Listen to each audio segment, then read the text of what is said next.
What's happening, people? And welcome back to Gav Goes In.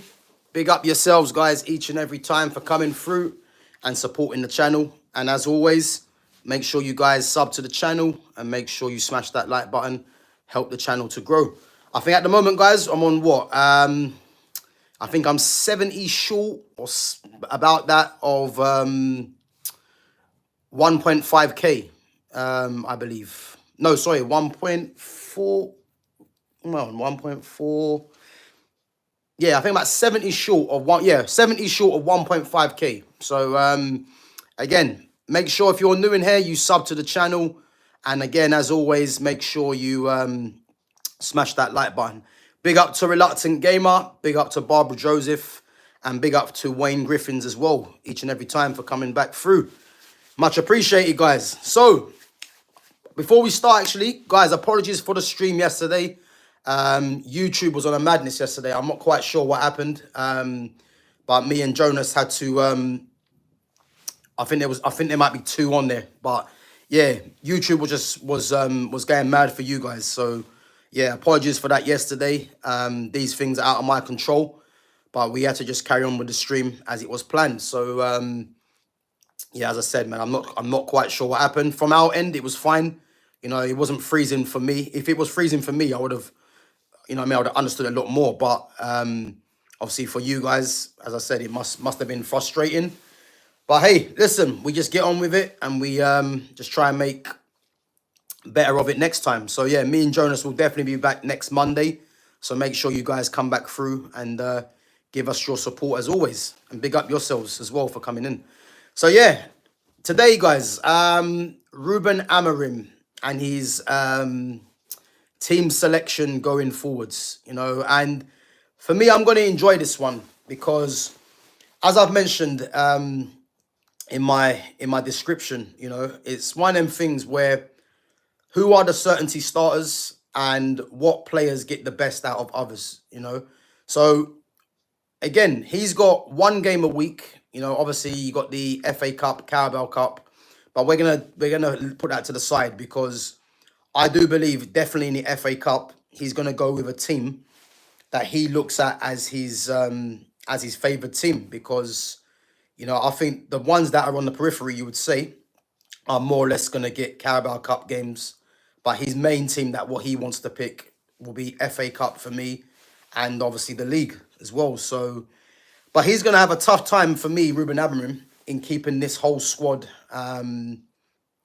relatively happy, I believe, you know, because there's going to come a time in the season where there's going to be some disgruntlement amongst the squad in terms of if they're not getting enough game time.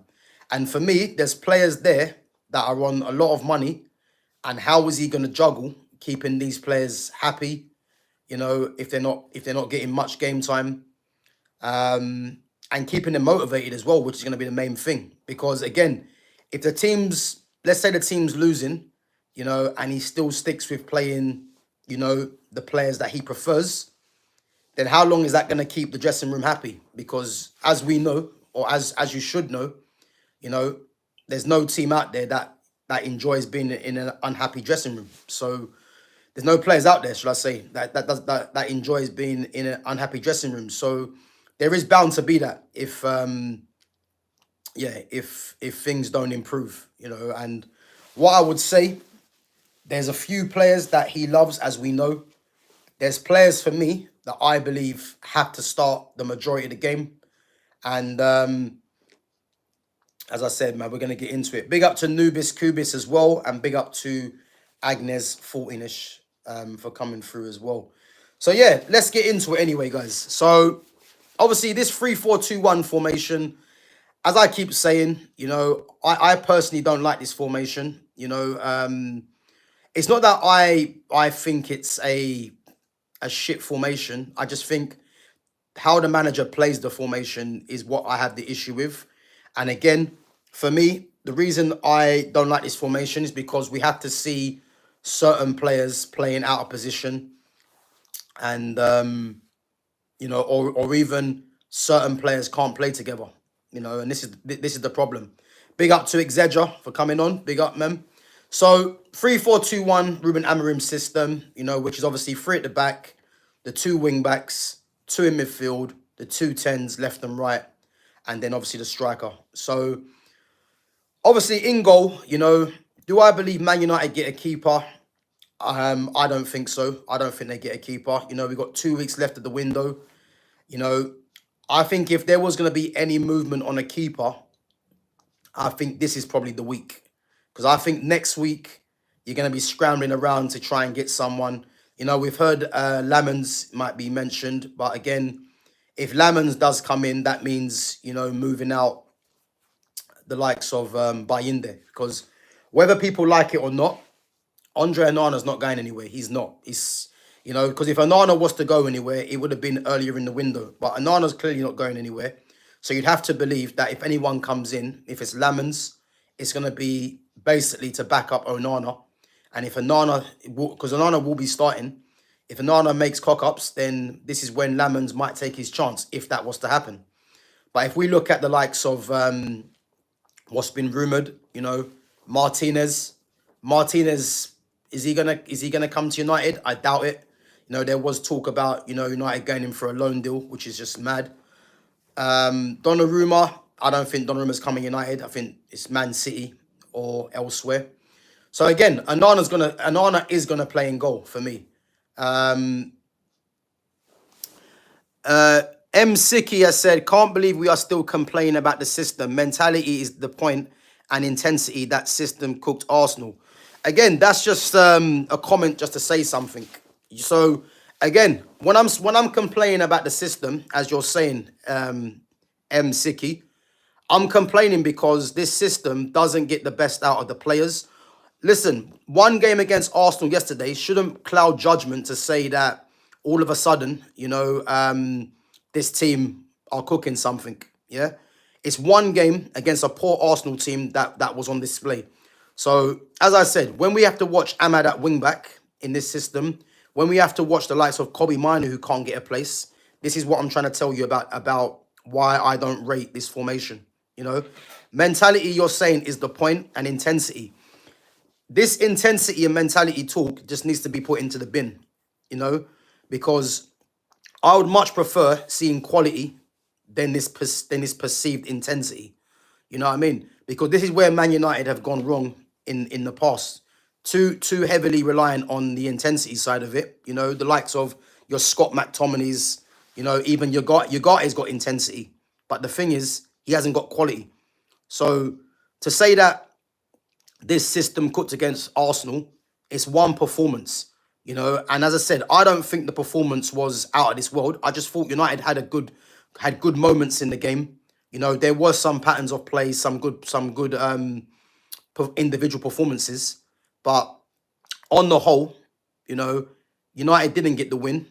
And as I said, can United follow this up against Fulham? If they perform the same way against Fulham and get a result, again, you take that into the next game. But I'll keep reiterating this. He has got 4 games before he's under pressure, because if he doesn't beat Fulham and Burnley, going into City and Chelsea is going to be massive, because at the moment he's got 1 loss from 1 game. So people that want to keep saying good performance, the reality is, and we're looking at from last season, yes, better performance, but they lost the game. So against Fulham, what are we going to say? If he loses the game and they play the same way, what are we going to say? We cooked against Fulham. What's that going to mean? That'll mean 2 games, 2 losses. So, as I said, I think it's about standards. It's about standards. This system, as I said, this 3-4-2-1, for me, I don't like this system. I'd much prefer 4-2-3-1, 4-3-3. Again, if you disagree, then fair enough. But that's just my opinion. But guys, keep your comments coming in. Keep your questions coming in. I will definitely get back to them once I've just gone through, obviously, the formation and the certainty starters, etc. So, going back to the 3-4-2-1, as I said, Onana's going to play in goal, unless if Man United get a keeper, I think it's going to be someone that is going to be back up to Onana. And if Onana doesn't pull up any trees, I think this is when that player that comes in might step in. But in terms of Martinez and Donnarumma, that's been mentioned, personally, I can't see it, you know? So if we just say Onana's going to be in goal, because Bayinde, as we know, even though I thought with his feet, Bayinde was good, but the mistake, which wasn't totally on him, can he keep himself in goal ahead of Onana? I'm not too sure. So Onana will be in goal. The back three. So the certainty starters for me: Matthias de Ligt, Lenny Yoro. I think those two out of the back three are definite starters for me. You know, you've got, for me, one of the best young up-and-coming defenders in the world in Lenny Yoro. And for me, you've got one of the best defenders in Europe in Matthias de Ligt, and is a future captain of Manchester United. You know, he's a leader, de Ligt, and when he plays, United play better. So as long as he keeps fit, you know, I don't see Man United having too many problems at the back. Again, United are not going to have it their own way, but Man United are a much better team with de Ligt in it. You know, so de Ligt in the middle of that three, you know, and again, I hate seeing de Ligt being shifted out of the middle to go and play right side of the three, you know. Just keep de Ligt in the middle, you know, and get players around him, you know, and one of them for me is Lenny Yoro. And again, we're talking in this 3-4-2-1 system. So again, de Ligt in the middle and Lenny Yoro, they're the two certainty starters for me. Where I see United having a bit of a problem now is the left-sided defender. Now, me personally, I prefer a left-footed, left-sided defender, you know, to add the balance. If you look at the likes of Aiden Heaven, you know, up and coming, you've got Luke Shaw and you've got Lisandro Martinez. I think next season, Lisandro gets moved on, because if we look at the wide areas in defence, especially the left and the right-sided defenders, you need pace in the wide areas and you need physicality. All the things that Lisandro doesn't have. And if you look at in comparison to Luke Shaw, although Luke Shaw is very injury prone and he's on a lot of money and has been here for almost a decade, Luke Shaw offers what Lisandro doesn't in terms of the physicality and in terms of the pace in the wide areas, you know. On the ball, I would say Luke Shaw and Lisandro, there ain't too much difference really. But I think Lisandro is probably in trouble now because, you know, I just don't see a long-term future for him in this system. And even if United change to a 4, you know, you've got players that are ready made for that position in the likes of Patrick Dorgu at left back. And then you've got Aiden Heaven coming through. Not to mention, United going to a 4 at the back would have Lenny Yoro and Matthias de Ligt ahead of him. But so I think in terms of Lisandro, the injury has killed him.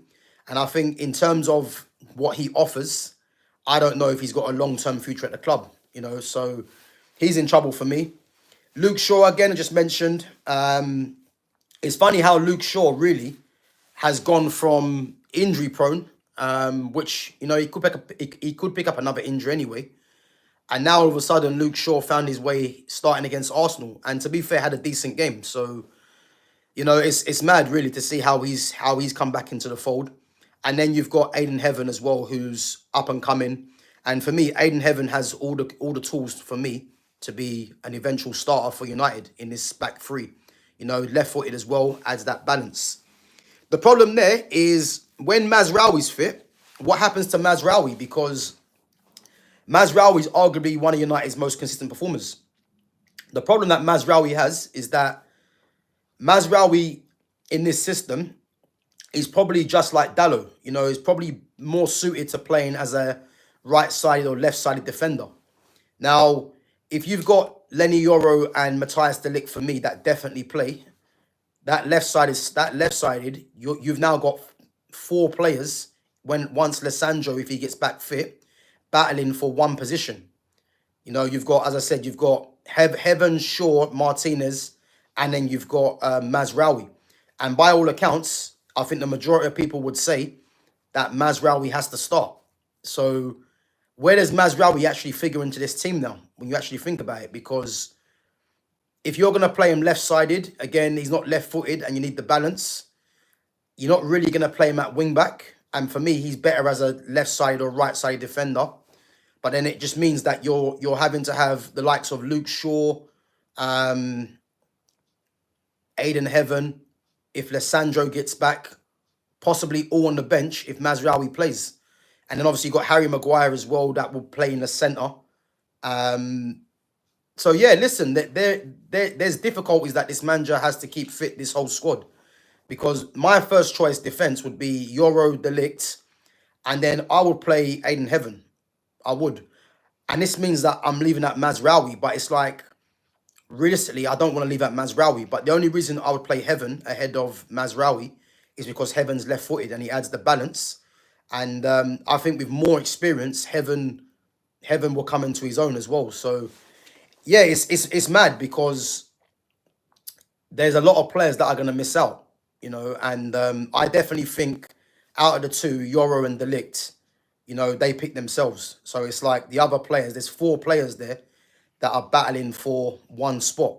So how is he going to keep 190 grand Luke Shaw happy? Obviously injuries might come with it as well. Obviously, if Lissandro gets fit, again, he's going to have to get up to speed. But how's he going to get into this team as well? Heaven's a young one, so he might bide his time. And then you've got Mazraoui once he gets fit. Just judging by the season he had last season, will be looking to be starting games, Moving on to wingback. Now, for me, and I'll keep saying this, I don't want to see Ahmad as a wingback. I hate seeing Ahmad play wingback. But unfortunately, in this system, this is where he's going to play. Especially with Mbeumo and the amount of 10s that United have. Ahmad's position in this team is as a wingback. And he's probably slightly better as a wingback in this system than he is a 10. Because I think he's probably more involved in the game, which is crazy. But what I hate about this system is that Ahmad just does most of his work going the wrong way. He's always running back to his own goal. And then when he does get the ball in the final third, he's tired because he's doing most of his running going the wrong way. And this is why I can't stand this system with Ahmad playing there, because Ahmad, for me, is United's most talented player, and he should be doing his damage in the final third. But he's going to be playing wing-back. The problem that he has, as I keep mentioning, is Diogo Dalot, because this manager, his compatriot, loves Dalot. And Dalot, as we know, in this system, is not good as a wing-back. For me, Dalot has to play right-sided defence, or better yet, just keep him on the bench. But he's going to get game time, and the game time is going to be at the expense of Ahmad. It is, and it's frustrating to think this, but it's going to be at the expense of Ahmad, quite clearly, So I think if United are playing one of the top teams, like what was shown, even though I don't believe Arsenal are a top team, but one of the better teams in the league, the manager's going to go with Dalot because Dalot's more defensive. But then that's just going to take away from the team, because in this system, you need wingers at wing-back. And the problem is, if he's going to keep playing, keep trying to shoehorn Dalot into this team, it just means that Ahmad really might find himself on the bench more times than not, because if Dalot plays, I can't see Ahmad playing in the 10, because Mbeumo is going to be first choice there. Not to mention, he's got other players there that he has to, more or less, in his eyes, keep happy and play. So Dalot and Ahmad for that right wing-back spot. For me, it would be Ahmad, even though I hate seeing him in this system, in this wing-back system. But for me, Ahmad will be playing all day long. And then on the left-hand side, you've got Patrick Dorgu. And I think the season that Dorgu has had so far in pre-season, Dorgu's been one of the standout players. I think, as I said, Dorgu goes from strength to strength. I think with this manager keep trying to shoehorn Dalot into the team, it's going to be at the expense of either Ahmad or Dorgu. Because I think sometimes what's going to happen, I think he's going to play Dalot there if it means resting Dorgu. And if it's against one of the top teams in the league, he'll put Dalot as the right wing back ahead of Ahmad. Because I don't believe he's going to play Diego Leon there. Luke Shaw's not going to play left wing back in this system. So it means that Dorgu, I think, more than Ahmad, has more of a nailed down position in his team. Because I think Dalot will more or less come on the right wing back more than he is a left wing back. But the problem is, he can cover both sides, Dalot. but he's just not good as a wing back in this system. So, but for me, I'd play Dorgu and Ahmad as the wing backs. But don't be surprised if Dallo finds himself getting more game time, because he will. And as I said, it will come at the expense of Ahmad, in my opinion. Now, moving on to central midfield, this is where it gets interesting, because as we know, Man United need a central midfielder. Carlos Baleba is obvious, you know. He's the one midfielder that just needs to be brought in, and for so many reasons. As I've mentioned before, if Carlos Baleba comes into the club, which I still have 95% hope that he is going to come through to this team. The reason I want Baleba, more importantly, not only for his qualities and what he's going to offer this team, and he's left-footed, is because he now puts Amorim under pressure in what his team selection is going to be. Because I think the biggest problem with Ruben Amorim is his team selection and his over-reliance on his favourites. Now, if Baleba comes into this team, Baleba plays regardless. You know, it's not going to be Bruno and someone else. It's going to be Baleba and someone else, you know. Now, the problem is, if we're basing this team off Baleba not signing, you know, this midfield is lopsided, you know. And again, people will tell you against Arsenal, you know, they dominated their midfield. You know, even though I didn't see it like that, I thought Bruno was poor. Casemiro was decent, but again, he's not lasting 90 minutes. Now, the problem he has with this central midfield position, again, I'll keep saying this, the two in midfield is key, because you need to have leadership, legs, you know, and experience and discipline in that position, because the midfield two there is not a gung-ho system, because you need to provide protection to the back three, as well as being able to control games from that position as well. Man United don't have no controllers in midfield in that position, you know. And if you look at the quartet of midfielders that United have, you know, you've got Casemiro, Kobbie Mainoo, got Ugarte, and you've got Bruno Fernandes that he plays in there, you know. Now, you've got Casemiro with his experience and his leadership, so he fits the bill in what I'm saying in terms of what he brings to this team. But again, when it's a man-for-man press, Casemiro is always going to get found out, because that isn't his game.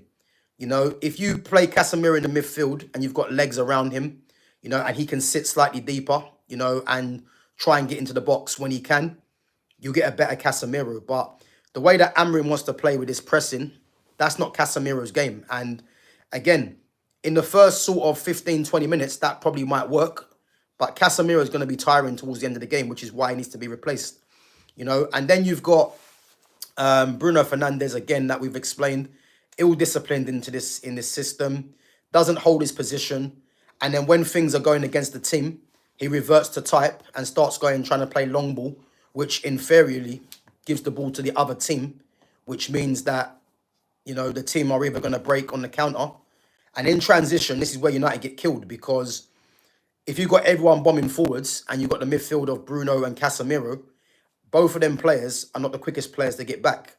So the fact that Bruno plays in that position and gets ill-disciplined and starts trying to pump long balls forward, this is why the team gets broken on, because there's too much of a gap between the defence and the midfield. And then if you've got the likes of Casemiro and Bruno running back, and you've got a quick number 10, let's say, or a quick midfield in transition or attack, you're going to get found out. And this is what the problem is. So that Casemiro and Bruno, against the lesser teams, they will get away with it. Against the better teams that are more clinical, they're going to come unstuck. Then you've got Manuel Ugarte. Again, Ugarte is someone that I just don't rate as a player. I think he's nowhere near the level. And I think that next season, if United are serious, they should be looking at moving him on. And they're going to make a loss on him, because no one's going to come and pay what United paid for him. You know, I was looking at Ugarte as a squad player, but for me, I just don't think he's good enough for that. I think United can get a better squad player, someone that is probably as tenacious as Ugarte, but a lot better on the ball. So I think United need to be moving Ugarte on next season. And again, you know what I mean? He doesn't really offer too much. I think Ugarte is someone that if the game's in favour of United and they want to shut out a game and probably go a bit more defensive, this is when I think Ugarte might be useful. But on the whole, he's nowhere near good enough. And you can see why PSG had no problem getting rid of him, and Man United were the fools that went and bought him. Because I think going forwards, if United are being serious, Ugarte is not a player that has any place in this team. Nowhere near it. And then moving on to Kobbie Mainoo. Now, the thing with Kobbie Mainoo, yeah, do I believe Mainoo signs a new contract? I think, and again, I want you guys to listen to this clearly, yeah? If Kobbie Mainoo does sign a new contract, I think he signs a new contract knowing that this manager won't be here for the full season. I genuinely believe that, because Kobbie Mainoo's come through the youth. You know, last season, this was a guy that was playing in, you know, European Championship semi-finals, you know, as a starter and being one of the key players for England. You know, he's come through the youth, and obviously there was a lot of excitement around Kobbie Mainoo. Now, I think Kobbie Mainoo is a very good player. Do I think he's worth 150 grand, which is what's been reported? I don't. But I think that with Kobbie Mainoo, he's not being utilised properly by this manager. And as I said, I think if he signs a new contract, that's telling me that I believe this manager will be on his way. Because if you're Kobbie Mainoo, you're not banking your career on this manager. You're not, because this manager clearly doesn't rate him as highly as he rates others. Now, the problem that Kobbie has as well, and I'll keep saying this, in this system, he is not a 6 or an 8. He is not. Because as I said, this position requires experience, leadership, and legs. You know, all what Kobbie hasn't got. You know, he hasn't got the experience, he hasn't got the leadership, because he's still trying to find his feet in the game. The guy's only 19 years of age. So just saying that, he needs to be playing as a 10 so he can express himself a lot more in the final third and not have too much responsibility playing in a position which requires, as I said, leadership experience. Now, for me, I knew Kobbie was never coming on that pitch against Arsenal. I just knew it. Because when you're seeing the manager start with Bruno and Casemiro, and this is what people have to realise, yeah? When the manager starts with Bruno and Casemiro in midfield, and he's got the likes of Sesko, Ahmad, who else was on the bench? And let's say Ugarte on the bench, you know, the subs that he done, I predicted literally every single one of them right, because he has players in this team that he doesn't want to take off, and that realistically he can't take off because of the fan base, yeah? And that's Mbeumo and Cunha. He's not taking them off because they're new signings, and again, they're fan favourites. And if you look at Bruno Fernandes, he doesn't want to take Bruno off because he's his captain, his compatriot, and Bruno plays every minute under this manager. So the fact that Kobbie didn't come on is not a surprise, because Kobbie was never coming on. You know, Ahmad was always going to come on for Dalot, because let's face it, there's no way Dalot should have started ahead of Ahmad in the first place. Sesko's the new signing, and again, Sesko would have got the crowd up, you know, because obviously he's on the bench, and if the game's not going in favour of United, which I did say before the game, you know, as a crowd booster, you know, bringing on Sesko where the fans will get up for it, which is what happened. And then you've got Ugarte. If you want to bring on legs in the midfield, he's not taking off Bruno Fernandes. He'll take off Casemiro, because Casemiro, as we know, as what the fans say, hasn't got the legs. So those subs that he done were predictable, and he was always going to do that. So the fact that Kobbie never came on, I wasn't surprised, because you can't play Kobbie and Bruno in midfield together. You know, Kobbie's not going to play in the 10 because you've got Mbeumo and Cunha. Sesko's the new signing, and he started Mount as well. So Kobbie doesn't really have a place in this team, which is why I'm trying to say to you guys, I don't believe he goes, but I do believe if he does sign a new contract, that will tell me that this manager is on borrowed time. Because if you're Kobbie Mainoo, why would you commit your future to Manchester United under this manager, knowing that this manager's really not going to play you as long as he's there? Because he's not. I think Kobbie's going to be a periphery player where if the game's not going in favour of United, you know, and they're playing against a lesser team, let's say, then he might bring him on. But the fact that he never takes off Bruno Fernandes, and realistically, he can't take off Cunha and Mbeumo because they're new signings, and he's got to find a way of fitting Sesko into the team, means that Kobbie Mainoo is going to find his game time limited.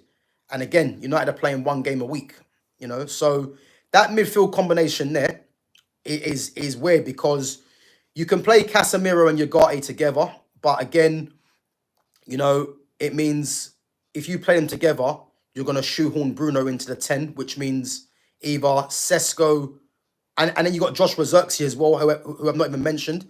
But it means that Sesko, Mbeumo or Acuna are not going to play if Bruno gets shoehorned into the 10. If you play Ugarte and Casemiro, Again, if you play Kobbie Mainoo and you got Mason Mount as well, I just forgot about him, yeah? If you play if you play Ugarte and Mainoo, again, Bruno gets shoehorned into the 10. And then what happens is that if he wants to bring Mount on, he'll drop Bruno back into midfield, and then that means Kobbie Mainoo will come off because you can't play Mainoo and Bruno together. If he plays Casemiro and what's his name? Bruno, as he did, Ugarte will come on for Casemiro. If he plays Casemiro and Kobbie Mainoo, which I don't think he will do, again, Bruno plays in the 10, and it means that Ugarte will come on for possibly Casemiro. So again, the combinations that he's got there, it's all revolved around Bruno getting game time. And this is what the problem is, because whether Bruno plays in the 10 or plays in central midfield, it means that one of the new starters, whether it's Sesko, Mbeumo or Acuna, are not going to play. So these are the things people need to think about. His over-reliance on Bruno Fernandes playing messes up the whole team. Because if you're going to play Bruno in midfield with let's say, Casemiro, you're going to have 60 million Ugarte on the bench, academy product Kobbie Mainoo on the bench, and then you're going to have and then you got to choose between Mason Mount, Joshua Zirkzee, Cunha, and Mbeumo as one of the 3. So 2 of them are going to be missed out. And if it's Mason Mount missing out, he costs 60 mil. He's on 250 a week, and he's got number 7 on his back. And this all coincides with Bruno Fernandes, because as long as Bruno keeps getting shoehorned into this team, you're going to have, whether it's Casemiro on 350 a week on the bench, 60 million Ugarte on the bench, academy product Kobbie Mainoo on the bench, 60 mil, 250, number 7, Mason Mount on the bench. Because Bruno's getting shoehorned into this team. Now, if we assume that Bruno is going to be playing in the 10, we'd assume that Cunha is going to be playing as a striker, which is going to be playing out of position. And then Mbeumo will be on that right, which means you've got 60 million Benjamin Sesko on the bench. And then you've got Joshua Zirkzee, where's his game time going to come from? Because me personally, I'm starting Zirkzee as number 9 with Mbeumo and Cunha either side. That's what I would do, and have Sesko as an impact sub, and then have Sesko and Zirkzee battling for the number 9 shirt or number 9 position. That's what I would do. But again, a lot of this revolves around Bruno Fernandes because, as I keep saying, his over-reliance on Bruno messes up the whole shape of the team. Because Mason Mount now again, Mason Mount had a decent game against Arsenal. But again, Mason Mount now creates a problem, because if Mason Mount starts, that means you're going to have either 60 mil Ugarte on the bench, academy product Kobbie Mainoo on the bench, 60 million Benjamin Sesko on the bench, and Joshua Zirkzee on the bench. So can you see now, guys, the problem this is creating with Bruno playing? Mbeumo and Cunha are going to be the first choice. We know that. But don't be so sure if Sesko and Zirkzee get much game time, because if he's got to play or get much starts, should I say? Because if he's gonna play Mason Mount or Bruno, then one of them strikers are missing out. Because if you're thinking Mbeumo and Cunha are gonna play, or that just means, like, if they're gonna make a sub, Mason Mount will be one of the first to come off. He'll be reluctant to take off Cunha and Mbeumo unless one of them are tired. Bruno never comes off. So again, it's going to be the same old changes. And as I said, if Baleba does come in, which I'm hoping, it makes Amorim's job in what I've just explained even more difficult. Even more difficult. because Baleba starts, no doubt. And if you're going to keep shoehorning Bruno, it just means you're going to have an extra player from what I've just mentioned on the bench. So yeah, it's something to think about, guys. But the players for me that I would say, before I go through your questions and your comments, the players for me that are untouchable in the sense of they are main starters are Lenny Yoro, Matthias de Ligt, Amad Diallo, Matthias Cunha, and Joshua Zirkzee for me. Yeah. And I would say Mbeumo as well, but I think that's too many players. But I'm saying players for me that are definite starters, without no doubt, and they'll make the team better. As I said, is De Ligt, Yoro, Amad, Cunha, and Zirkzee. Yeah, so five players for me that are definite starters, and then you fit in other players around that for me, you know. And again, you've got the likes of Cunha, Mbeumo, and you've got Dorgu. You know, I do think they'll be important players.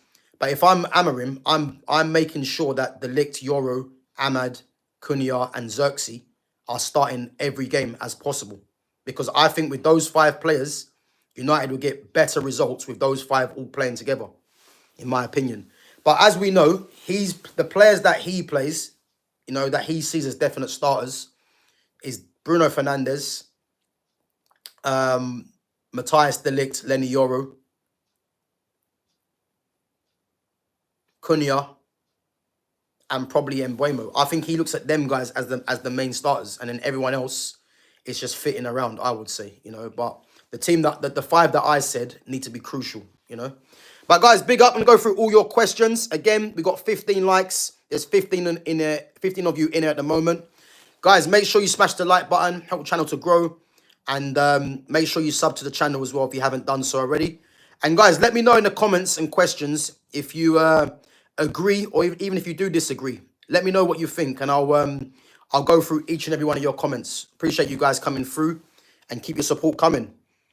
Let's see. So Exedra says, Dallo starting, Ugarte substitution made no sense. Yeah, listen, as soon as he started Dallo, and again, Exedra, I knew Dallo was starting because he has to justify Dallo playing.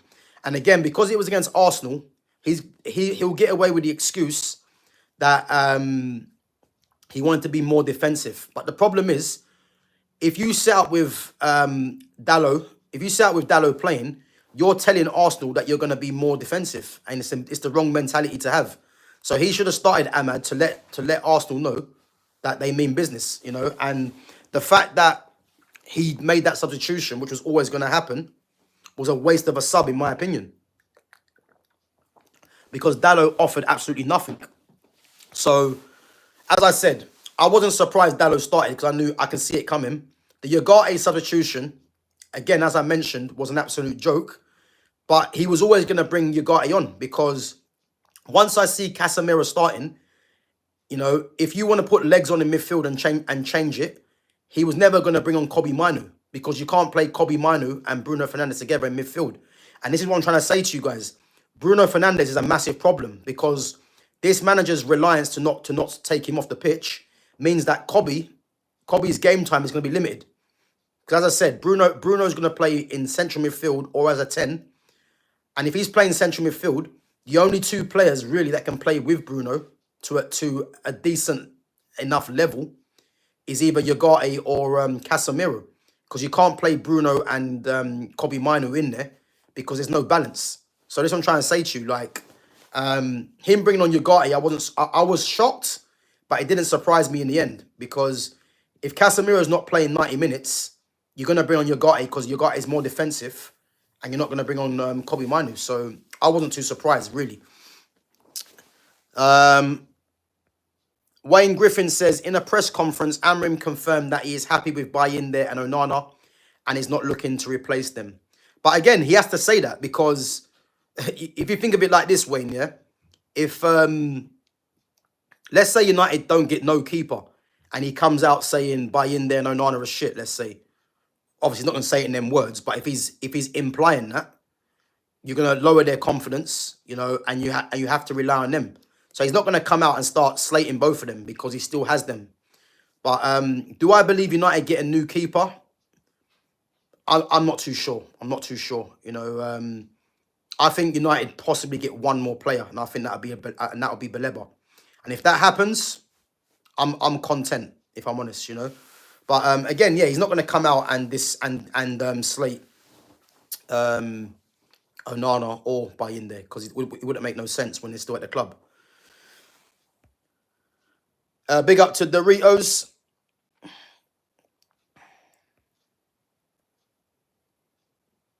Yeah, big up Zedra. So Zedra says, was it we were unplayable or that Arsenal were making huge mistakes? What I would say, and again, I'm not taking anything away from the performance because the performance was decent. It was decent. You know, there was better things that I saw from what I've seen previously.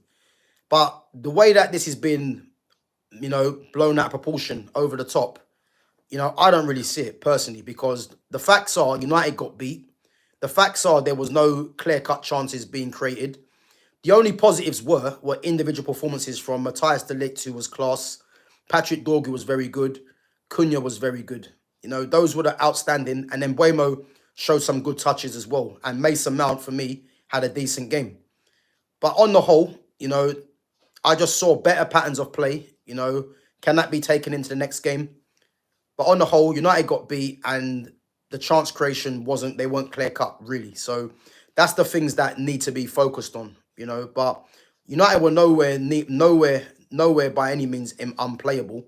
Arsenal were very poor. You know, people can say, was it because Man United made Arsenal look poor? I just don't think Arsenal are a great team anyway. I think defensively they're very good. But going forwards and in midfield, I've never really rated Arsenal to that level in the first place. So the fact that Arsenal got the win and United didn't really create a clear-cut chance is what needs to be looked at for me, personally, you know.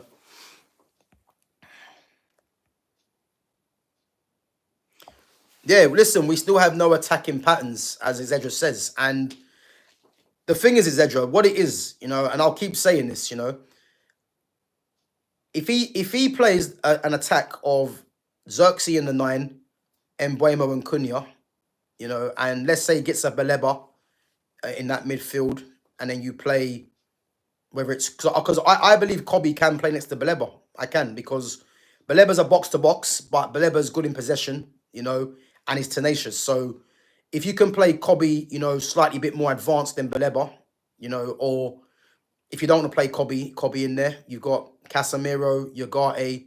I don't want to see Bruno in there, but he's going to play him. Then I think all of a sudden, you know, you're going to start seeing things. You know, you're going to start seeing things. But again, it's the first game of the season. We're going to have to see what happens from then. But I just don't trust this manager to play the right team. You know, I just don't trust it. So we'll have to see. Yeah, and I agree. Things are off the cuff, which is why I'm surprised that people just, you know, going a bit overboard with this performance. Again, it was better than what we've seen. There were things that were happening in the game. But come on, it's one game that United didn't win. You know, if United do the same thing and they happen to beat Fulham, then again, you can start saying, yeah, maybe there is things happening.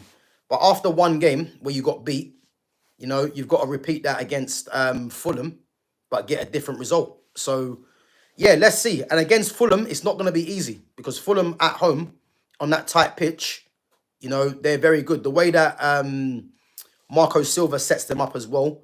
Again, they've got physical players at the back, and I think they'll play a three at the back as well, with the two wing-backs in Anthony Robinson and probably Timothy Castagna or Kenny Tete. And again, they've got pace on the break, the likes of Adama Traore, if Muniz plays or Jimenez can hold the ball up, Iwobi. Again, they've got threats, so it's not going to be an easy game by any means. So we'll have to wait and see what United turn up. Big up to Czak. Dorito says, do you think Sesko will be a good striker in the Premier League? I mean, when you're saying a good striker in the Premier League, I mean, what does that mean? Because, do I think Sesko gets 20 Premier League goals? I don't think he gets 20 Premier League goals. But again, Sesko being brought in is, if it's a club signing again, they've seen something in him. And when he came off the bench against Arsenal, he weren't great. But again, coming off the bench, trying to pick up the speed of the game isn't always easy. So I do believe he'll get better. But in my opinion, what's a good striker? You know what I mean? Because I think it's too early to tell. Because I do think that, you know, if he's part of an attack and he can come in and contribute, then, you know, he'll be doing a good job. But if you're saying a good striker in the Prem, let me know what you mean by being a good striker. Because if you're saying, will he get 20 goals this season in the league? I don't think he does. I mean, he only got 13 in the Bundesliga. And we're told that the Premier League is the toughest league in the world. So do I believe he gets 20 goals in Premier League? I don't. But do I think he contributes to a positive season for Man United? I hope he does, but I think it's still too early to tell. And for me personally, I'm playing Joshua Zirkzee as the 9 ahead of Sesko all day. Because I think the combinations of Zirkzee, Mbeumo and Cunha is going to work a lot better, you know. But again, we'll have to see what happens throughout the season because, as I said, there's going to be parts in the season that the players are going to be unhappy because if you're not getting game time, it's only going to take a certain few bad results before, you know, you're going to start hearing some noise. So big up to Kahid Edit. Nubis says, my concern is how Amorim is going to fix the attacking problem. United don't create clear chances consistently, and most of the attempts on goal were half chances or individualistic effort, unsustainable. 100% agree, Nubis. 100% agree. I think how he changes the attacking problem, again, it's not really rocket science. Just get better players on the pitch, better footballers on the pitch. If you've got an attack of Zirkzee as the 9, Mbeumo and Cunha, you know, that's a good start because you've got someone in Zirkzee, you know, who can link the play, you know, has a very good touch and is an unselfish player. So he can help the likes of Mbeumo and Cunha, you know, get the numbers. Again, you've got better quality, you know, in the wider areas in Cunha and Mbeumo as well, you know. So that'll be a good start. But I think if he tries to, and even though Mason Mount did have a decent performance, you know, but I don't want to see Mason Mount being one of the 3. I don't. I just think he had a decent performance, and that's all it was. But going forwards, I don't want to see him as one of the 3 because he's not going to take Man United to where they need to go this season. So again, these are the things that need to be addressed. But I agree with what you're saying. The concerns for me as well was that it was half chances. The one that made the ball that Mason Mount put through to Mbeumo. You know, Mbeumo still had to run onto the ball and get a shot off on his weaker foot. That's not a clear-cut chance. Cunha wasn't a clear-cut chance. That was more or less done on his own. Patrick Dorgu one, that was a shot, so that's not a clear-cut chance. I want to see patterns where, you know, United are getting tap-ins. And if I see that, then it's like, you know what? Things have changed. But to say that United played well, but there wasn't one clear-cut chance, this is where the problem is for me, you know. And as I said, man, I think, you know, or as you've said, it's not sustainable. So the evidence for me to see that United can build and stuff is just by putting better quality out there. And the better quality players for me are the Zirkzees, the Amads, the Cunhas, the Mbeuemos, you know, Kobbie Mainoo. But again, we've mentioned Kobbie Mainoo, you know, not being able to play in the 6 or the 8, and he's not going to get a place in the 10 ahead of Cunha and Mbeumo. So for me, if you've got Amad, Zirkzee, Cunha and Mbeumo as 4 players that are starting in your team every week, you're gonna get better quality out there for sure, you know. And those players will not only create their own chances, but I believe they'll create better team chances as well with their quality. So yeah, MAH Tar says Ronaldo or Messi. Messi for me.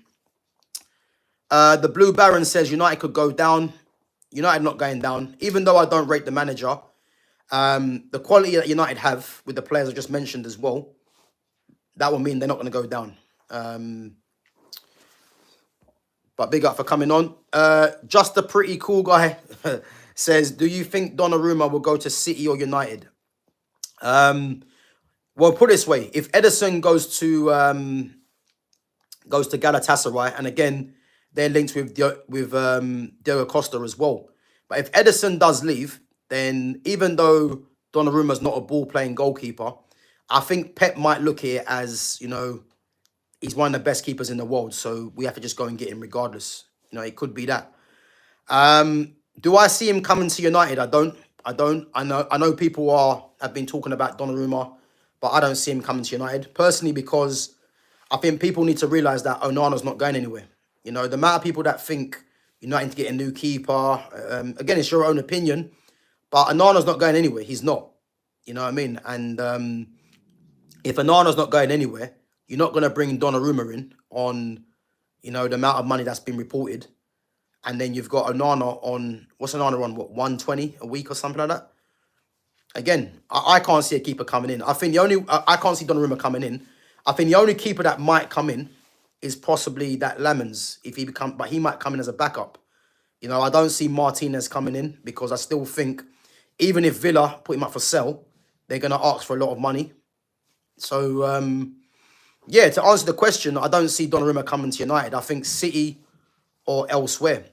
I've always said Newcastle, because I look at Newcastle Champions League. They might be able to give him the money that he wants. If they're having trouble with giving Isak a new contract on the money that possibly I think might be needed to get him to keep him to stay, then it's going to show they've got that money for Donnarumma. So, and Donnarumma's an upgrade on both Nick Pope and Aaron Ramsdale. So I think that's one to watch. I mean, at the moment it's unlikely, because I think Eddie Howe probably won't want to upset the dressing room probably. But I think it's one to watch. But I would say Donnarumma is more likely to go to, I'm going to say City, Chelsea or Newcastle more than United for me, Again, if he comes to United and it happens, then you're not going to hear any complaints from me. But I just don't see it happening, personally. Nubis says, Maz shouldn't be playing wing-back or right centre-back anymore. Change his position to the double pivot. Have high accuracy of pass. Always pass forward. Press resistant and can carry the ball. Big up Nubis. I would have to disagree, personally. And the reason I disagree is because when you're going from... And again, Trent Alexander-Arnold is a prime example of this, People had him clamouring... People were clamouring for him to be playing central midfield, And you can see what a disaster it was for England in the Euros, yeah? When you're playing as a right-sided centre-back, left-side centre-back, or a in a free, or a full-back, it's a different game playing in midfield, because to start with, you need to have wing mirrors in the middle of the pitch.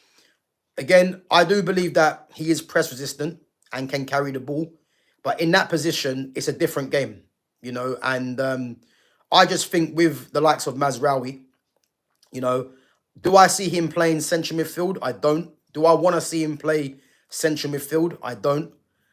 I just think Man United just need to go and get what's required, and Baleba is a player that needs to go and be bought, because if United don't get Baleba now, you're not getting him next season, because the money's going to be more for one, and there's going to be these teams that I've mentioned previously, the likes of your Real Madrid, Barcelona's, Bayern Munich's, Chelsea, Liverpool, Man City, they will be in for him. PSG, they will be in for him. So I don't see them getting him next season. So they have to get him now. And if you go and get him now, then he's the one midfielder for me that changes everything. So again, I don't want to see Mazraoui play there.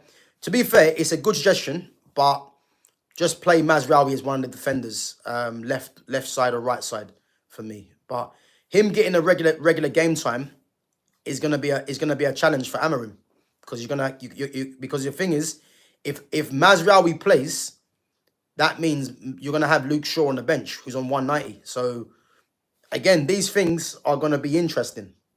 So we'll have to wait and see, man. But great comment. But to be honest with you, I don't really agree with Mazraoui in midfield.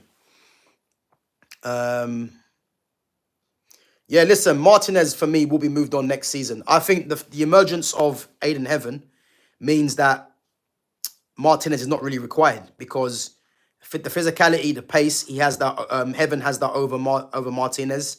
Again, Martinez has the experience, but in those wide areas, you know, as I say, in his 3-4-2-1, you need pace. You need to be good aerially as well from the diagonal balls. And obviously, as I said, Heaven has that over Martinez. Again, if you change to a 4-2-3-1 or a 4-3-3, you know, it's a case where Martinez, does he actually start in as a left back ahead of Dorgu, you know, and centre back, does he won't start ahead of Euro or De Ligt for me. And then you've got Heaven who can play there as well. So, or who knows, Luke Shaw in the 4. So again, I think he's got a problem, Martinez. And I think next season he does get moved on for me. Big up to Broderick as well. Guys, come on, we got 19 likes. Smash the like button if you haven't smashed the like button already. And again, make sure you sub to the channel and keep your comments coming through. Not Brett May says, are United playing tomorrow? No. No, United not playing tomorrow. The next game's against Fulham, away from home. It's obvious Amorim's told Ahmad to stay on his side. Who knows? Who knows, man? But listen, if you're Ahmad, you know, because Ahmad was one of United's best players last season, and he's one of Man United's most talented players. If you've seen the likes of Mbeumo come in as a 10, you know you're not playing there, really. And you've got the manager's love child in Dalot.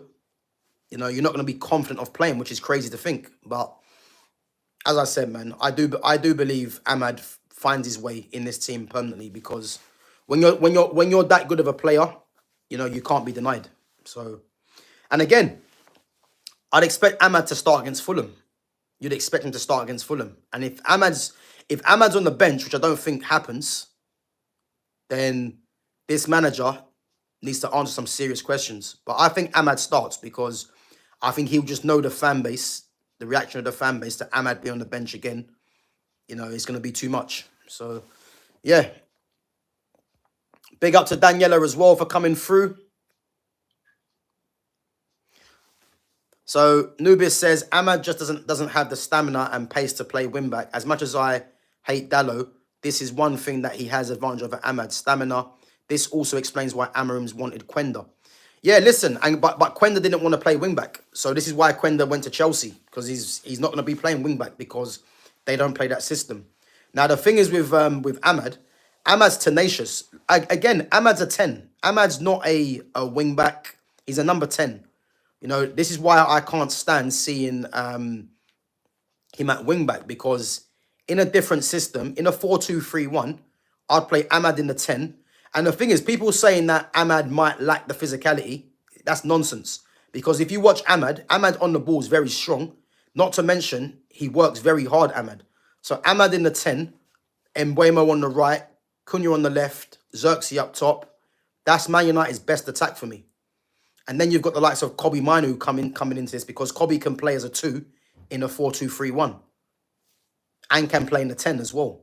So, again, this system is going to open up many doors for other players. So, yeah, it's one to watch, man. Big up to Arsenal and Pakistan cricket team.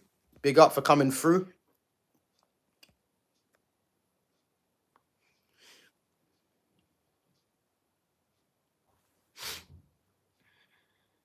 Yeah, big up Exedra, man. Appreciate it, bro. Guys, I'm just going through your questions. So, if I haven't read out your question or your comment, bear with me. I'm just going through them now. But big up yourselves.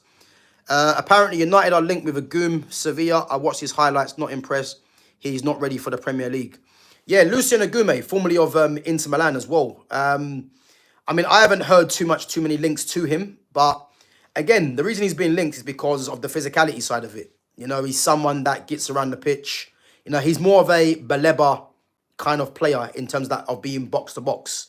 But again, I don't want to settle for secondary players. Just go and get Baleba, because Man United have the money to go and get Baleba, and I want to see intent, and I don't want to settle for Agum or Hjomland, who they're not going to get anyway, or any other player. You know, go and get Baleba. You know, if United can get 2 midfielders, I'll be happy. You know, a Baleba and let's say a Douglas Luiz on loan. But I don't know if that's happening. I don't know if he's going to go to Nottingham Forest. But again, if United can go and get, if United go and get Baleba, that's what should be happening. But Agum's decent, to be fair. I do think he's a decent player, but I just want Man United to go and get Baleba and stop playing games, because if they don't get him in this transfer window, I don't see them getting him at all, personally. Xavier says, the worst part is Casemiro is our best passer. Yeah, but Casemiro's passing is underrated. It is.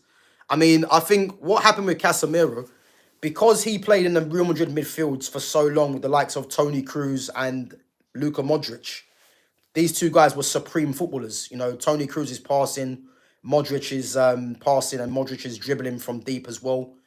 You know, Casemiro, by no fault of his own, was probably looked at as, you know, the destroyer, you would say. But Casemiro is a very good player, and again, he is getting on, but it's no surprise that he is actually United's best passer in midfield. It's not a surprise, because you don't be at Real Madrid for that long around those quality players and not pick up things and not have your worth. So to say that he's our best passer, for me, it's not really a surprise, because he's a top player. But again, the fact that people say he hasn't got the legs, etc., people are only saying that because of how the manager wants the team to play. And that's not going to be to Casemiro's strengths. It's not. You know, as I keep saying, you change the formation to a 4-2-3-1, which I do know isn't going to happen under this manager. You know, you'll get a more efficient Casemiro. You will. But again, Ruben Amorim, innit? So big up to it. Zinc says Arsenal second place. Not for me. Not for me. I think Arsenal fans should be very concerned. They should be very concerned at what at the performance. You know, I know people will say, look, you gotta get the points when you're not playing well, but I just look at what they've done. They've done in the window, and I'm not convinced. And I think if we're taking away, obviously they beat United, but Liverpool, City, Chelsea, those 3 teams will give, and Newcastle, I'll put them in there as well. Those 4 teams will give Arsenal problems. But let's not forget the likes of Crystal Palace, you know, under Oliver Glasner, Aston Villa, Tottenham, you know, Brighton. These teams will give Arsenal problems. They will. So I think Arsenal have a lot of concern for me. But listen, we'll have to wait and see what happens, man. But long season, 37 games left. Let's see what happens. Mount helped at the midfield quite a bit as well, but we were still cut open a few times. Yeah, listen, I'm not Mason Mount's biggest fan, but Mason Mount had a decent game. I thought in the first 15 to 20 minutes, I thought he was United's best attacker. I did. But again, this doesn't mean that Mason Mount, for me, should be starting games. He shouldn't. But the manager has to justify playing Mount because he likes Mount. And I keep mentioning, he's got number 7 on his back.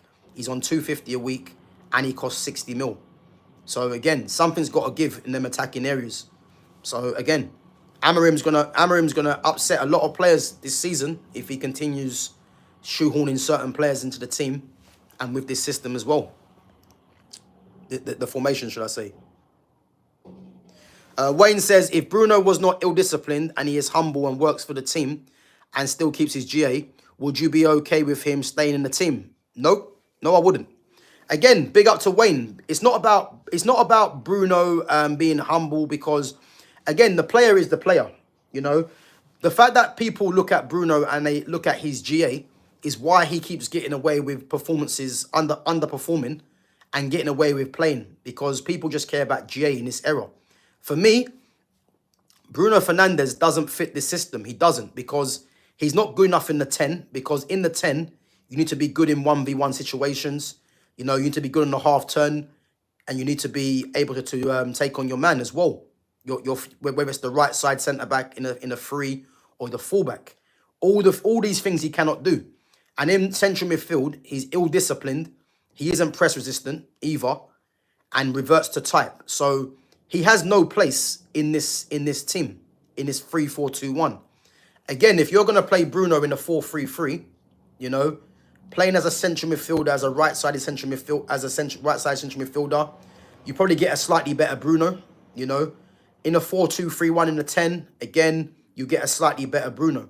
But I'm just sick and tired of this whole Bruno Fernandes nonsense, because Bruno Fernandes keep playing, he's stifling other players that should be getting game time or getting chances, you know.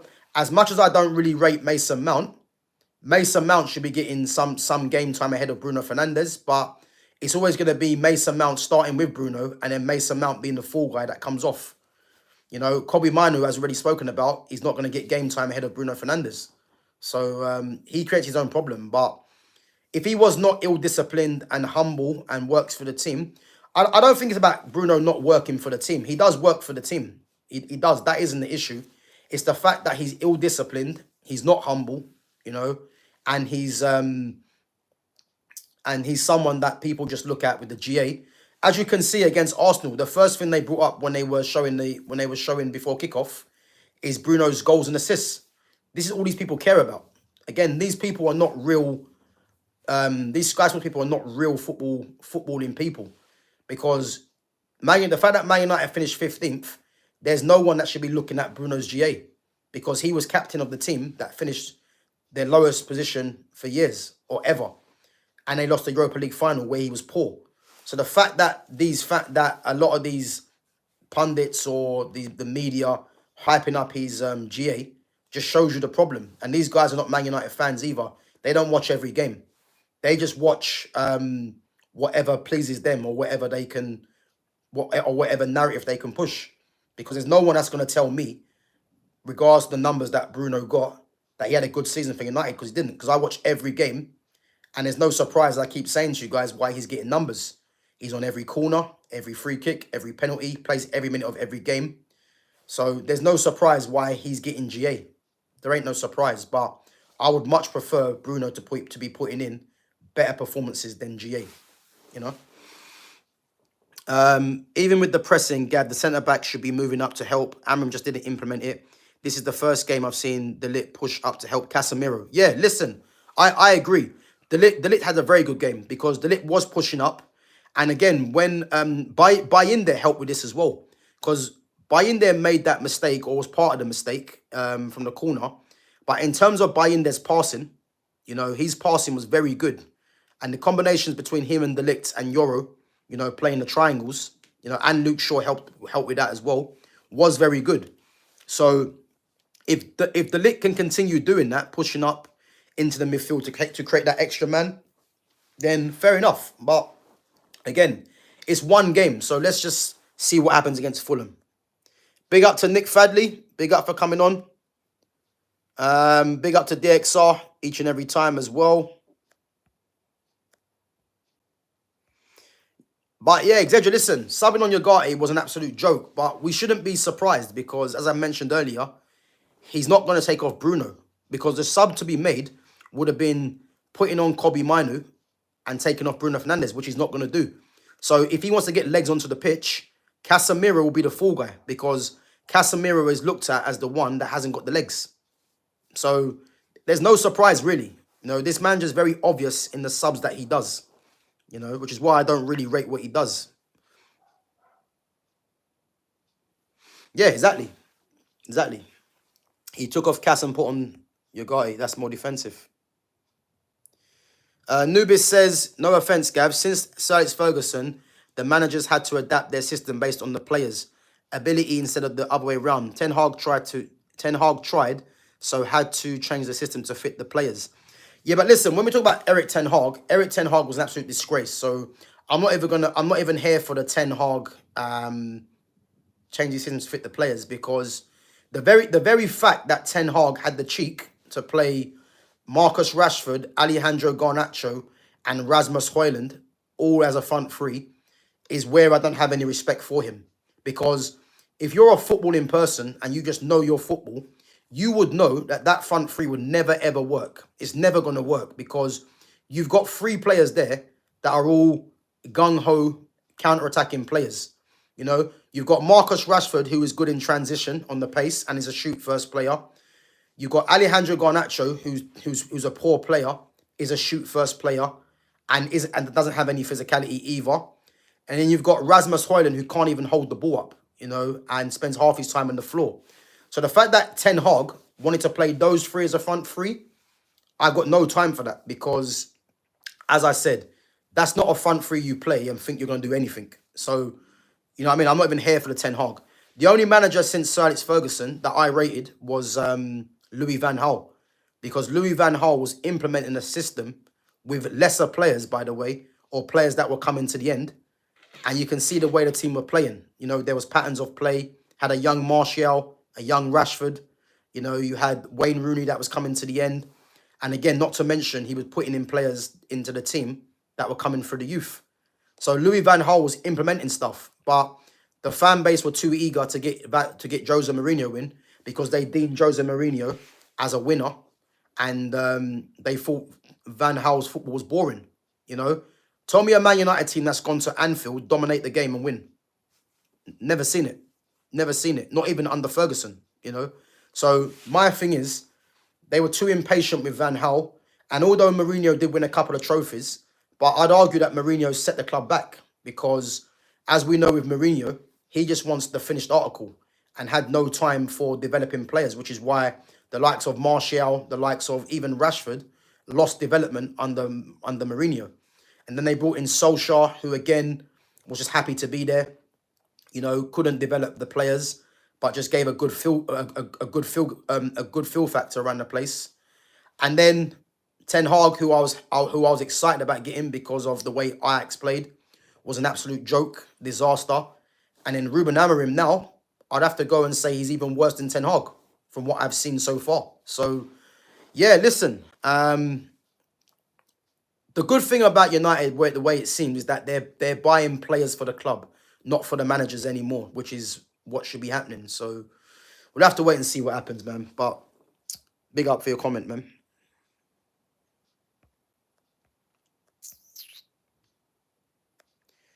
Wayne Griffin says, do you think Mount will be able to regain his form or is he permanently washed? Yeah, listen, I don't like, again, I'm never gonna, if there's a player I don't rate, I'm never gonna sit on here and say, you know, get this player at the club, etc. You know, I think if you've shown something in the game, you know, you can only, you know, get better from that. But do I think Mason Mount is going to be able to regain his form? I don't think he had any form in the first place. I just think Mason Mount is a moments player. He's someone that's decent on the ball, has a very good engine, and will contribute at times. But I'm looking at the lineup. Is Mason Mount going to be a regular starter in a Man United team that is looking to do anything serious? And the answer for me is no. You know, and again, he's on. If Mason Mount was on 150 or 120, didn't have number 7 on his back, and didn't cost 60 million, I would have no problem with him being a squad player.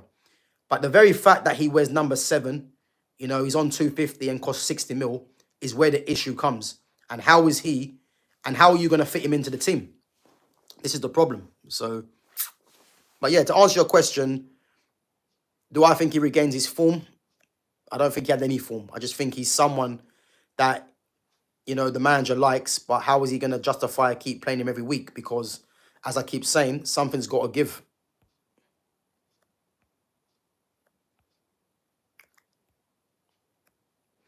Big up to Niche Fan says, Gyökeres was awful. He was, but he's not a great footballer anyway.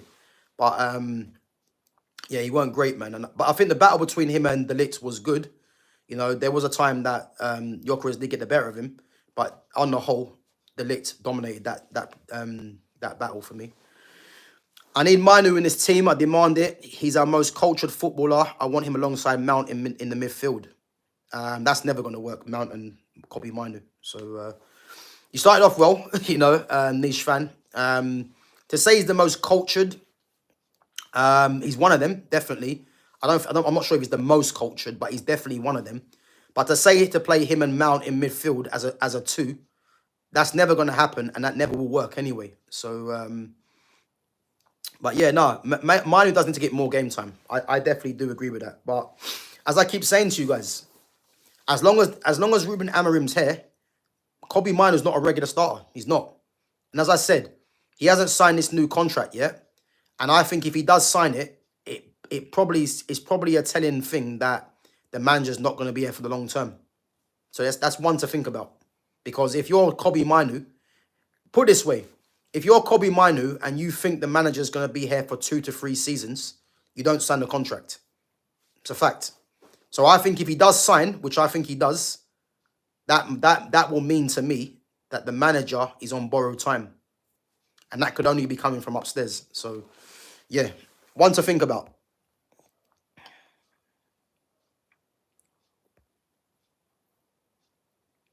Niche fan says, I truly believe Kobbie and Baleba would be world beaten. Listen, I would say Kobbie Mainoo and Baleba midfield in a different system would be very good. I think if you play a 4-2-3-1 or a 4-3-3, you know, even if you want to get the protection in behind that, you know, imagine having a midfield of Adam Walton as the deepest lying one, Baleba and Kobbie Mainoo as a 2. I mean, that would be a great midfield for me. That would have everything: balance, creativity, you know, tenacity, you know. And I think Kobbie can grow in to get goals from midfield as well. Press resistant. That would be a great midfield. Or even if you have a 4-2-3-1 with Baleba and Kobbie Mainoo slightly deeper, and then Ahmad in the 10. You know, all these things for me would be positives. But in a 2 in this system right now, I don't know if that works, Baleba and Kobbie in this system, in the 3-4-2-1. I don't know. You know, it'd be good to try it, but I just don't know at the moment, you know. But let's just hope we get Baleba in, and then we can start thinking about this, or start dreaming about it. Delete Euro amazing. Dorgu is levels above now. Yeah, listen, let's just temper expectations. I like Dorgu, but to say he's levels above, that's just getting a bit carried away. I think Dorgu will get better with every game, the more experience he gets as well. As I keep saying, for me, Dorgu is Bayern Munich's answer to Alphonso Davies. I think Dorgu can become that with his physicality. So the way he's performing now, you know, he's doing well. So hopefully that continues. And I think, as I said, man, he should be looking at nailing down that position. No doubt. Niche fan says Xerxes is better than Sesko. Yeah, he is. He's better than Sesko. If anyone tells you that Sesko's better than Xerxes, again, these people don't know football. That's a fact. Because Xerxes as a footballer is better than Sesko. Sesko will probably offer a different kind of route that what Xerxes would in terms of running in behind. But in terms of a footballer coming to the ball, linking the play, you know, and what is better for the team, in my opinion, is definitely Xerxes. You know, I think when you've got the wide forwards in Xerxes, in Mbeumo and Cunha, Xerxes knits that all together. You know, and again, I'm not looking at it as a Xerxes versus Sesko debate. I think both of them are going to offer their different attributes. So they're more as a partnership, you would say. But for me, Xerxes should be the #1 striker for me. No doubt. Big up to Harris Azim. Big up to Javis Peter as well. Rio Bowen says, are you a United supporter? I am. I am a United supporter.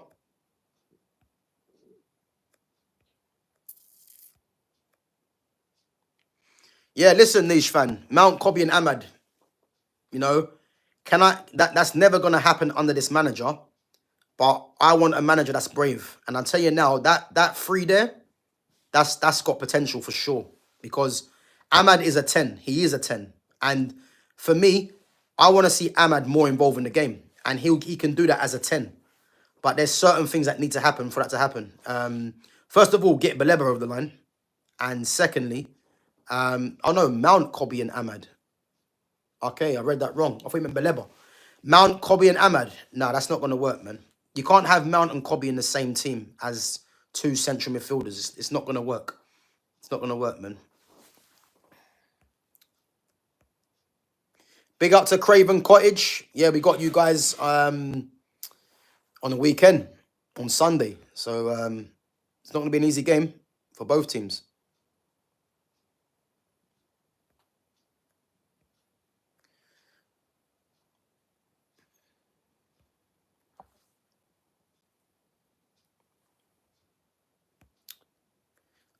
Raphael says we were robbed, bro. Yeah, yeah. Listen, I'm not saying United weren't robbed because, again, they were the better team against a poor Arsenal team, and again, the mistake, which was for me, it was on Mason Mount, and obviously on buy-in there as well. But again, Bruno Fernandes gave Lenny Yoro a hospital pass, which led to the corner. So it wasn't just solely on buy-in there. It was a few errors from few players.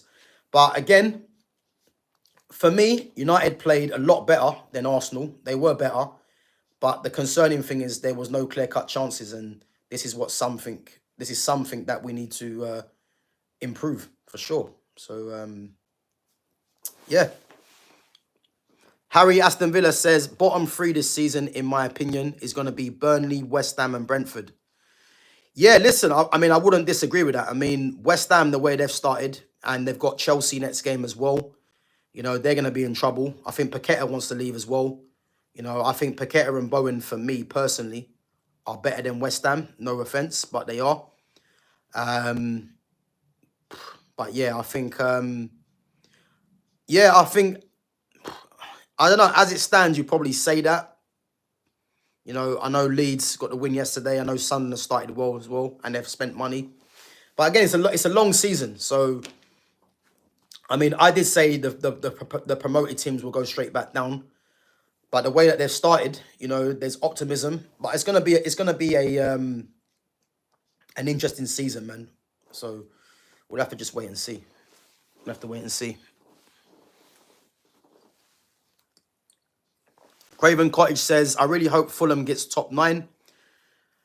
I think the top 10 is going to be very difficult, because there's a lot of teams that will be fancying their chances. But Marco Silva, for me, is a very good manager. You know, they're looking to bring in Kevin from Shakhtar Donetsk as well for a record signing. If they keep Rodrigo Muniz, which I think he's going to stay now, you know, I think that would be good for them. But look, I think at home, they'll pick up some points, man, because they are a very good team at home.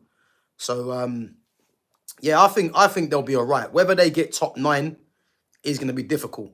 So we'll have to wait and see, man. But yeah, I think they'll be fine personally.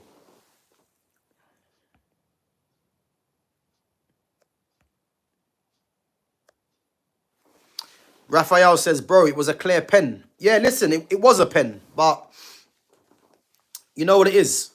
I'm not here to be complaining about if it was a pen or not, because for me that's weak.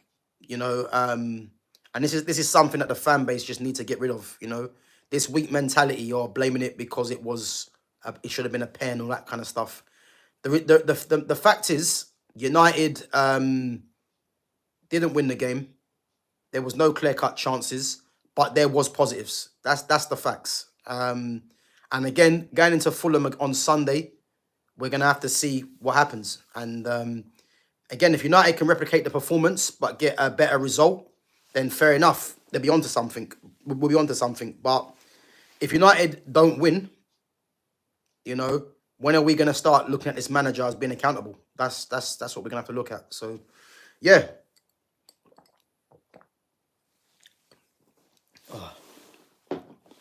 That's what I'm more focused on.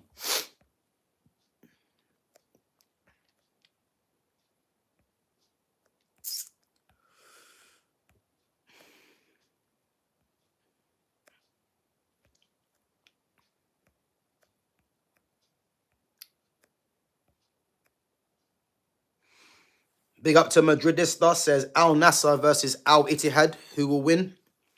I'm going to say Al Ittihad will win that. So Gamer says, would you say Bruno Guimaraes is a much better than Bruno Fernandes?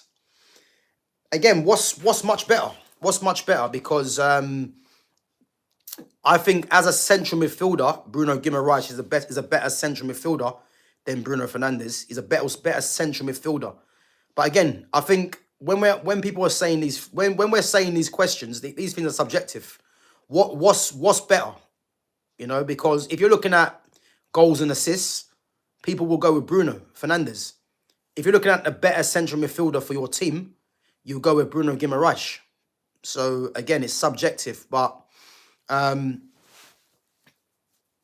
Yeah, it needs to be narrowed down as to what we're talking about. But for me, the better midfielder is Bruno Guimaraes. Definitely, definitely. But yeah, as Zedra says, Tonali's your best midfielder. He is. Tonali's Newcastle's best midfielder.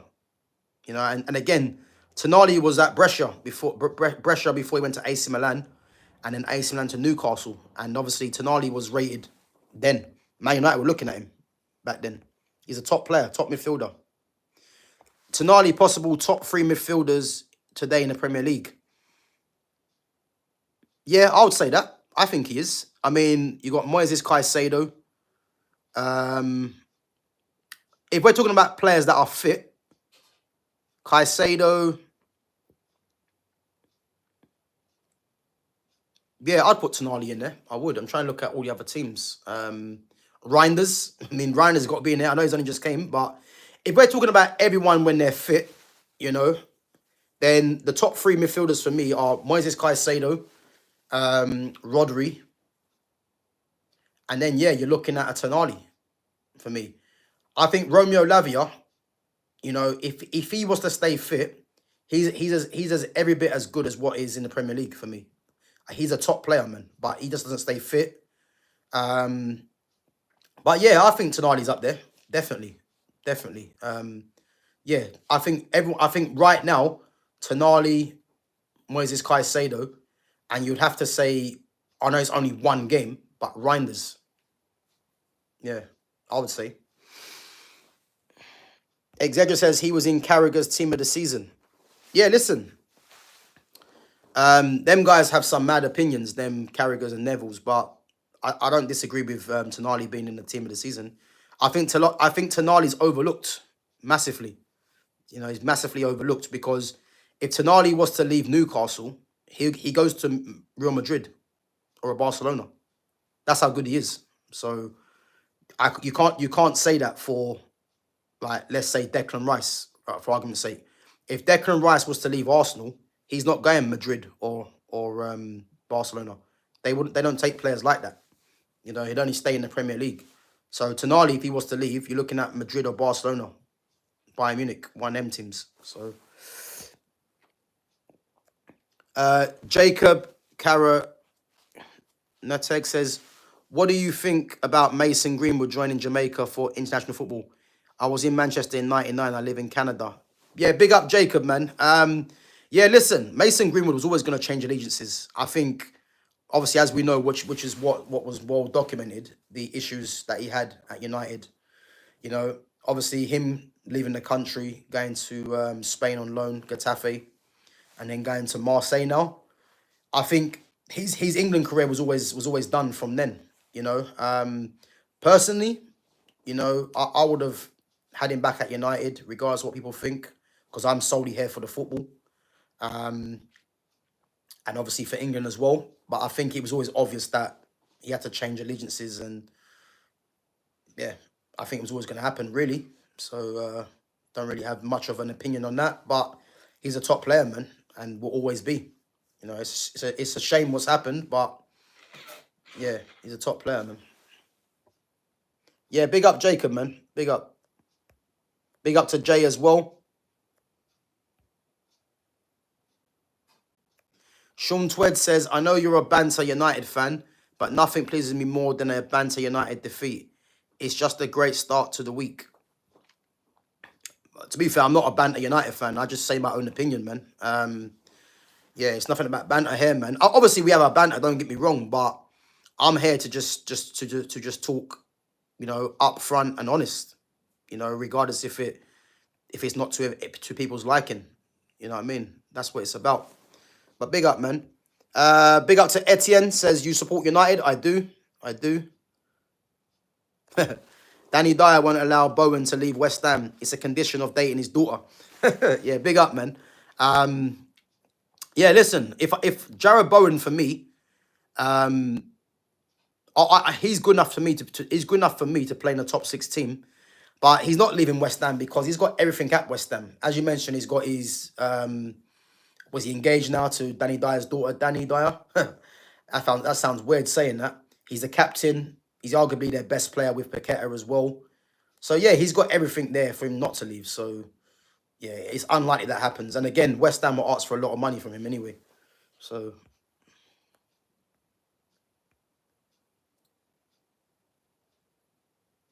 yeah, listen, Tonali's a top player, man. He is. He is. He is. Right, guys, come on. Let's hit 25 likes as a minimum before we wrap up.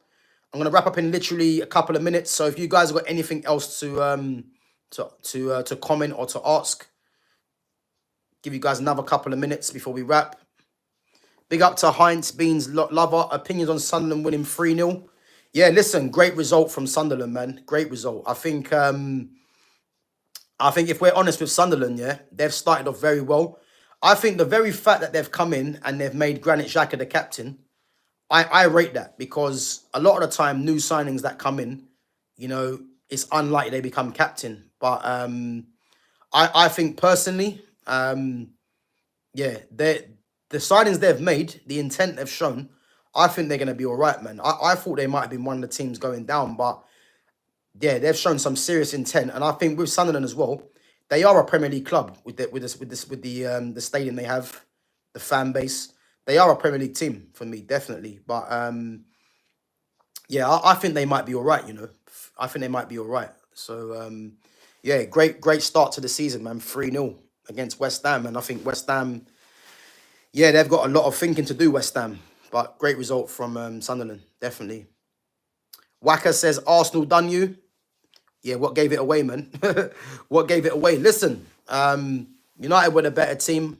As I said, ultimately, Arsenal got the 3 points. But do I think Arsenal do anything this season from that showing? I don't. I think Arsenal are in problems, you know. Arsenal are going to pick up wins, don't get me wrong. They will pick up wins. But I think when they need to get over the line, they're not going to do anything for me. And as I said, they've got City, Liverpool, and for me, Chelsea are 3 teams they're going to need to finish above. So, yeah, it is what it is.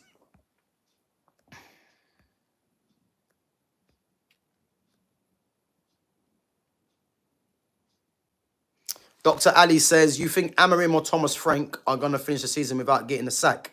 Thomas Frank's not getting sacked. Thomas Frank's a very good manager. He's not getting sacked. I think Thomas Frank is going to surprise people this season, because if they get Eze and Savinho, it's looking like Eze's drawing closer. And I think Eze's more or less done, because they're looking at Bilal El Khanous from Leicester. And El Khanous is a very good player. So Palace bringing him in is a very good signing, because he's a very good player. I think if they get Savinho and they get Eze, I'm going to say now, because I look at Tottenham and I think between 10th and 8th, they should be aiming for as a minimum. If they get Eze and Savinho, I'm going to say they should be looking at getting into that top 4, top 6 to top 4, definitely. So, yeah, that's what I will say.